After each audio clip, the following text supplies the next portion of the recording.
The flash modifier you already own. Why not start off flash modification with something that you actually already have, or at least you should have?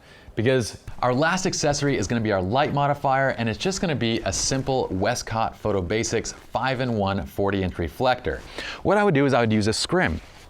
This scrim, in our standard 5-in-1, this is the inside of it. This is just the inside scrim of a Westcott 40-inch 5-in-1. We have hounded you to go out and buy a 5-in-1 reflector, or at least multiple 5-in-1 reflectors. And by the way, the one that we recommend is the Westcott 5-in-1 because for the price, you're getting something that's actually durable and has good quality to it. But hopefully you have that by now. So bust that little guy out, because inside of your 5-in-1 is a scrim. Now that scrim is just simply a diffusion fabric that's placed over the metal kind of band of that reflector to kind of keep it taut. If you do not happen to have a reflector, well, number one, go onto Amazon and buy the Westcott 5-in-1. Number two, in the meanwhile, run to your cloth store and grab diffusion fabric, which we talked about earlier. Because essentially what we're gonna do here is we're gonna modify midday sun with a scrim, and then we're gonna fire flash through it to amplify the existing light, but to also create a very soft light. So essentially what we're gonna be doing is using our off-camera flash to balance our subject to the background while diffusing direct daylight and then adding punch to it. It's a really cool overall technique, and it's one of my favorite techniques, especially when it comes to bridal portraits such as this one. So we have our lovely Indian bride. Let's go ahead and start with our process and tips. Now we are in a field, just an open field in midday sun. There are virtually no clouds in the sky, so it is a very, very bright situation. We place the subject so that they're facing into the sun, okay? So you can see the sun at this very top shot is coming top down from left to right, and you can see that it's still very high up in the air. So we have her facing into the sunlight. Now for composition and attributes, we're using f2.8. Why? Because I want to shallow depth of field. I want that background just to be like that kind of milky blue and just not really show any detail. I want the focus on her, and I also want a little bit of soft focus, meaning that I want the eyes and everything to be sharp that's on that depth of field, but I want the depth of field to be so shallow that skin detail and kind of other areas that are in front or behind get softened a little bit by that shallow depth of field. So we're at f2.8. Now f2.8 in midday sun requires what? We require either high-speed sync or a 3 or 5 stop neutral density filter. Now again, we're using the Tiffin filters, and how do you know whether you need a 3-stop Tiffin or a 5-stop Tiffin filter? Well, the main thing there is that if you're shooting in a situation where you basically have sun plus a bit of overcast, and that sun is basically being scrimmed, or it's kind of being diffused by clouds, then a 3-stop is going to be adequate. If it's direct sunlight, then most likely you're going to end up needing a 5-stop ND filter. Okay, so we achieve sync. We're using a 5-stop ND filter. We're at 1/200th of a second shutter speed and ISO 400. And why are we at ISO 400? Okay, that's the question that you might be asking yourself. Why didn't he use a 3-stop in this situation and then just go at ISO 100?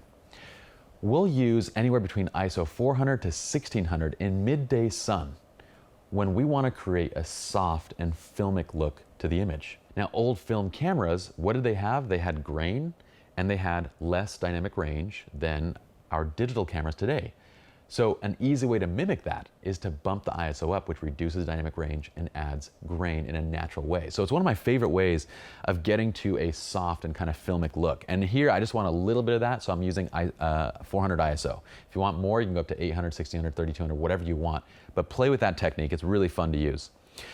Okay, so light direction and quality. Now the scrim is used to camera left to diffuse that direct sunlight. This is what it looks like when it's diffused, and this is actually a great technique in and of itself. So what we'll often do is if we're in a pinch, we'll just bring that scrim in really close to the subject, we'll scrim off the direct light, and we'll expose based on skin tone. Now this shot you can see is actually exposed based on the background, or what we want the background to be, so you can see how much shadow there is in the foreground. But that's okay because we intend to add flash to this shot to balance it out. But when you expose for skin tone with just a scrim, you end up getting this really bright and kind of beautiful airy look just in and of itself. So that's a great technique just by itself. With the flashes, what have we done? We've placed 3 Photix Metros, these guys. We placed it on our little speed bracket. So we have that 3 bracket and we place it on there and we place it right behind the scrim. So now essentially we have the scrim that's shearing off that direct sunlight going to the model's face, and then we place the flashes behind that, which are gonna fire into the scrim. So the flashes are gonna amplify, essentially, the existing light that's already present. So look at this. If we didn't have the scrim in place, this is the light that we're gonna get, right?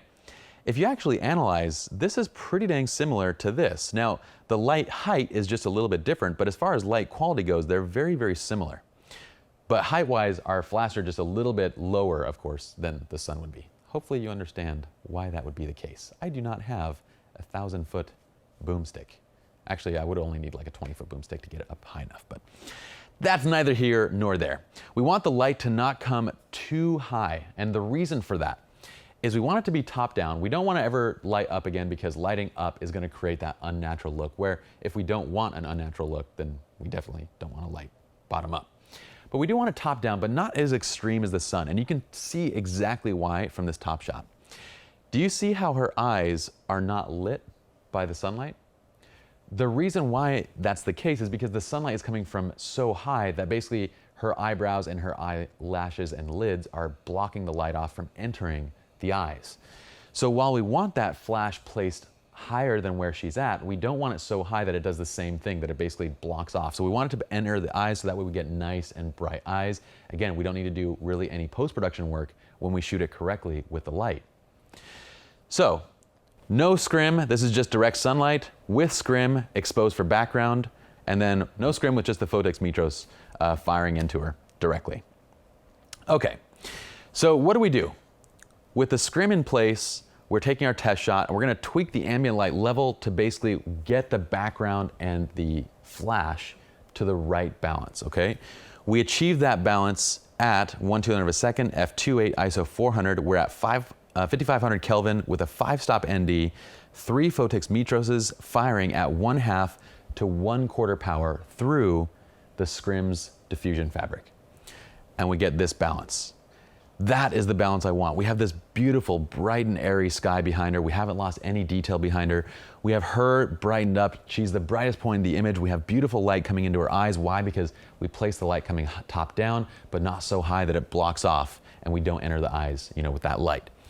And we get a really great image. Now, I love the white balance and the color at this 5500 degree Kelvin look. It has a beautiful warmth to it. I don't need to do any gelling or anything like that. It looks fantastic. And what we want to do is we want to match that ambient light. If we did, what we're trying to do here is we have the scrim, which is shearing off direct light from the sun, but we're not cutting it out. It's still there. So I don't want to flash over that existing light with a different color light. I want to match that light source. So I'm using ungelled flashes because I'm matching the existing light of the sun in that scene, so we get a beautiful balance. Otherwise, if we gel or do something, we're gonna get mixed lighting because we already have an existing light color that's present in the shot. Okay? Once we get that, we pose, we frame, we shoot. We pose the subject in a couple different shots. So I'm kind of doing some close-ups, some further back. So here's the one that I have on her where she's kind of holding on to the dupatta, which is the veil piece of her dress. And basically what I like to do with that pose is make sure that the hands are staggered. I don't want the hands in one place because it looks posed and it looks strange. So I use very soft wrists and I have her holding onto it in different places, gazing right into the camera, and then I bring both hands up to it. We get in close, we show off the ring, we show off the eyes and the makeup and the jewelry and everything about this. I just love the look of the shot. It has this beautiful soft look, and we're lighting kind of loop light, right? It's close to Rembrandt, but it's really more loop lighting because we don't have the light cut off from this side. So we have a little bit of loop right there. This is really more loop right here. So this got a little bit more directional in between there as we got closer. But with them, you want to make sure that between shots you're analyzing. So what are we trying to analyze with these types of shots?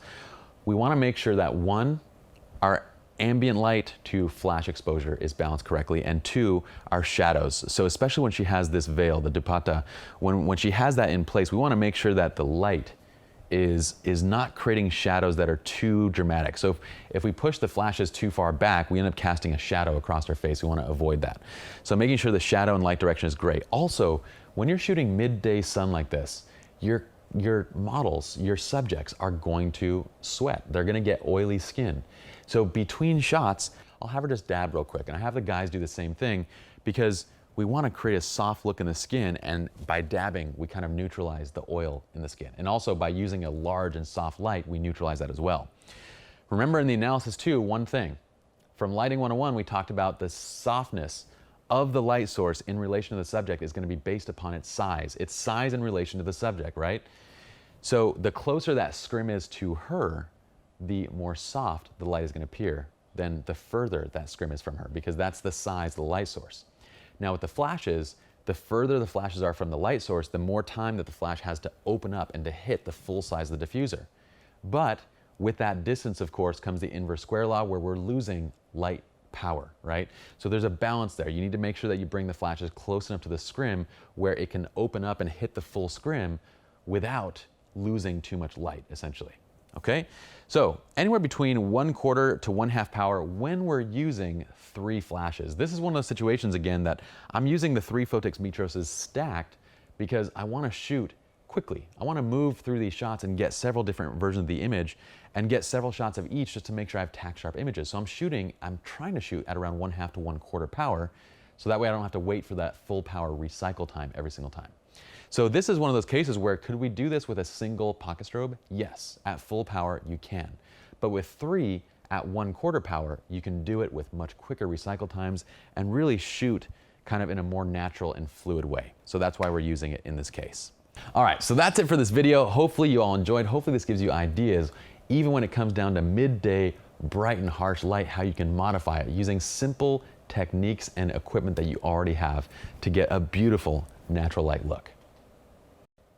Action. Should I start this video out like this? Ah! Did I wake you up? Should I start it like that? Can we do another take on this? Do you want me just to continue, or do you want to do another take?